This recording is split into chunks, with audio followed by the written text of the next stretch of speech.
Bonsoir et bienvenue de l'autre côté de l'écran.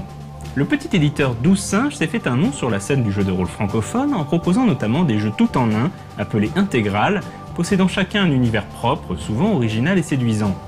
Il y a quelque temps, nous vous avions dit tout le bien que l'on pensait de Mississippi. Aujourd'hui, nous allons parler d'un autre jeu de l'éditeur, BIA, Bureau of Indian Affairs. Le Bureau des Affaires indiennes est une administration gouvernementale américaine chargée de la gestion des droits des minorités indiennes. Les réserves qui abritent ces populations américaines d'origine souffrent souvent d'une grande complexité juridique, car elles se situent au carrefour de plusieurs juridictions. Le gouvernement tribal, la police du comté, la justice fédérale se marchent souvent sur les pieds. Parfois, quand une situation devient trop compliquée, les forces de l'ordre doivent faire appel à l'arbitrage du Bureau des Affaires indiennes. Le bureau a été fondé pour pallier le manque de résultats du FBI dans les réserves.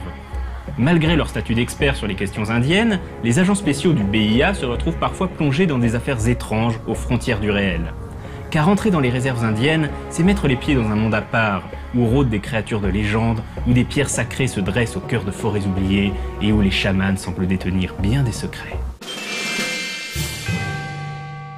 Les joueurs vont interpréter des agents spéciaux du Bureau des Affaires indiennes.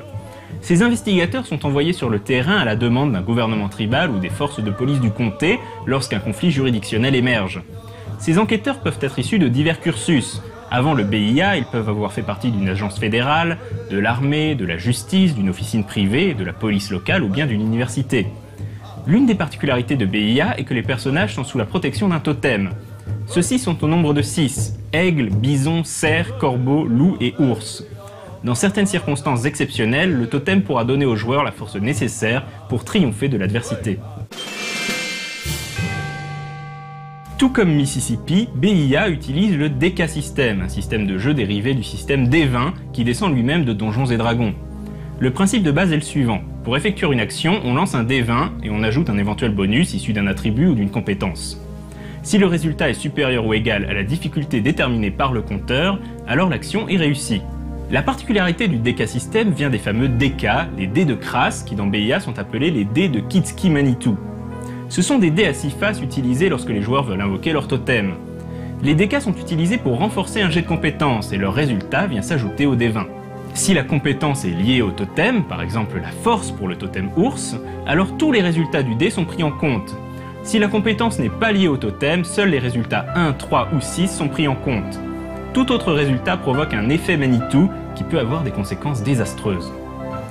A noter que comme les autres jeux de la collection intégrale des 12 Singes, BIA inclut toutes les règles nécessaires pour jouer, il n'est donc pas nécessaire d'acquérir le livre de règles du DK System séparément.